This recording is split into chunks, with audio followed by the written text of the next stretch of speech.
Pranam Swamiji, how can one increase his faith on Almighty God, especially during these times? My Acharyaji, Swami Ram Swarupji Yogacharyaji answers, my blessings to you. Everyone is known and praised based on his or her qualities. So, if a person follows the Vedic path and listens to the divine unlimited qualities, power and deeds of Almighty God again and again, he definitely starts loving Almighty God and starts his proper worship. Nowadays, it is a problem that the divine qualities of Almighty God, which are mentioned in the Vedas by God Himself, are not being listened, especially after Mahabharata war times. Instead, self-made paths by the human beings are explaining or highlighting the qualities of non-existing Devi Devatas, etc., which do not tally with the Vedas. Therefore, mostly people have left the eternal Vedic path.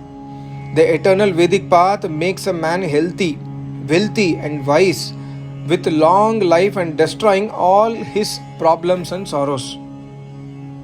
Next question, Swamiji, is there any benefit in chanting the mantra Om? If there is, then what is the proper way of chanting? My Acharya answers, not only benefit but chanting the best name of Almighty God, Om, in Vedas makes the life healthy, wealthy and wise.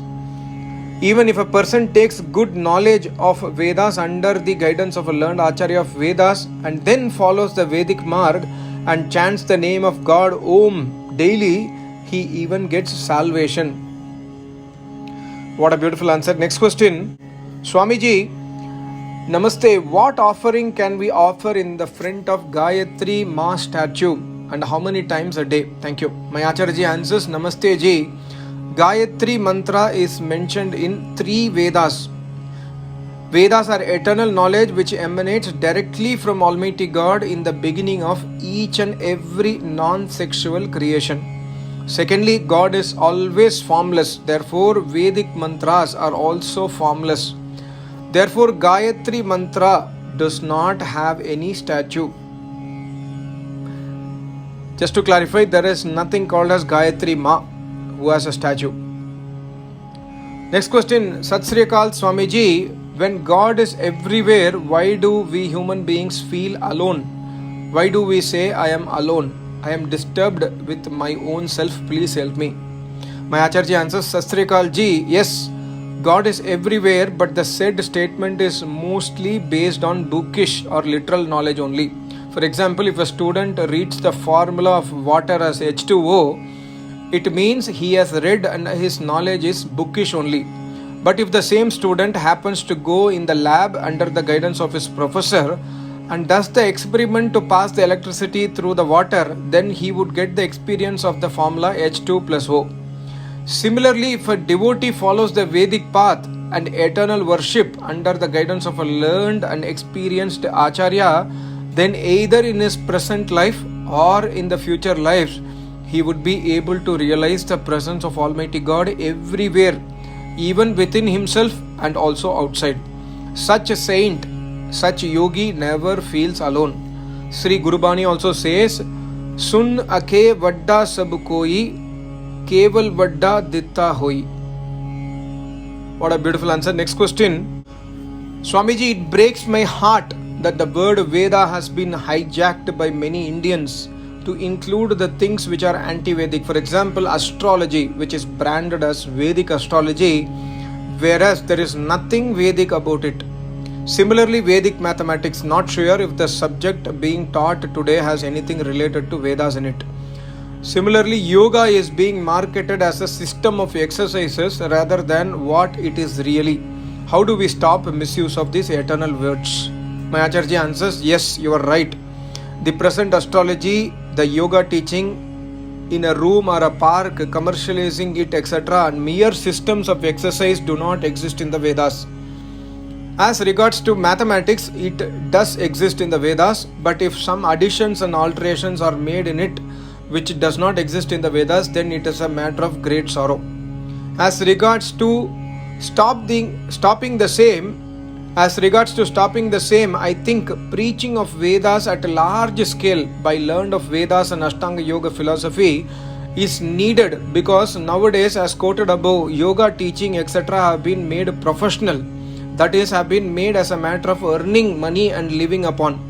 So it is not easy task that the so-called yoga teacher would easily leave it. Very rightly said by my Acharya. Next question. Namaste Swamiji. In your previous answer, you have mentioned there is only one Vedic path blessed to us by Almighty God to get salvation. However, I have read so many books by yogis which mention that there are so many paths to get salvation and enlightenment. Please clarify.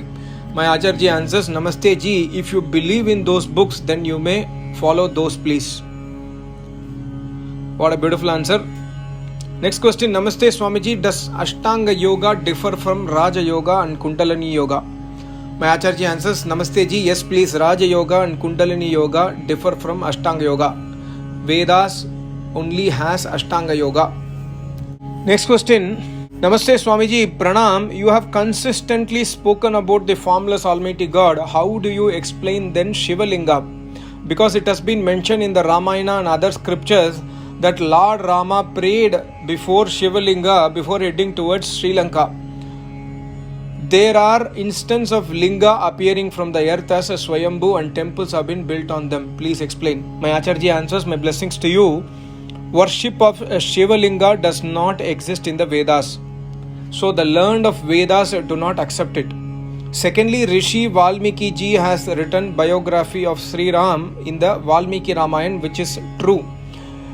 In the original version of Valmiki Ramayana, Sri Ram always followed the eternal Vedic path and obeyed the preach of Rishi Munis.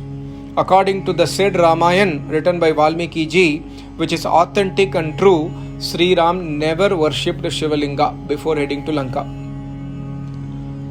What a beautiful answer. Next question.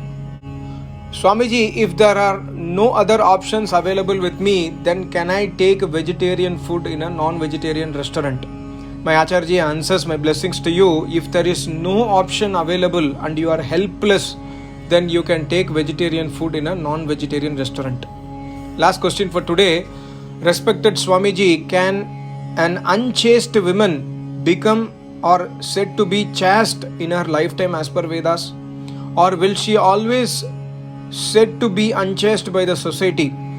Or as per Vedas, even if she repents for their deeds and follow the chastity, how can she live life in the society if society does not accept her? My Acharya answers, my blessings to you. Why not? Everybody who takes a firm decision to leave the bad society and sins and repents in the way that he will never commit any sins in whole of his or her life and starts following the Vedic path under the guidance of a learned Acharya of Vedas, then he may become religious-minded person, and while discharging all their duties, he or she can even attain salvation. The categorization of a pious or an impious person is only based on his or her good character and pious deeds.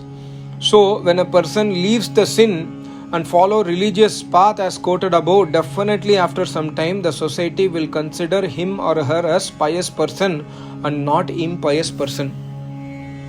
What a beautiful answer. Thank you so much. Namaste. Om.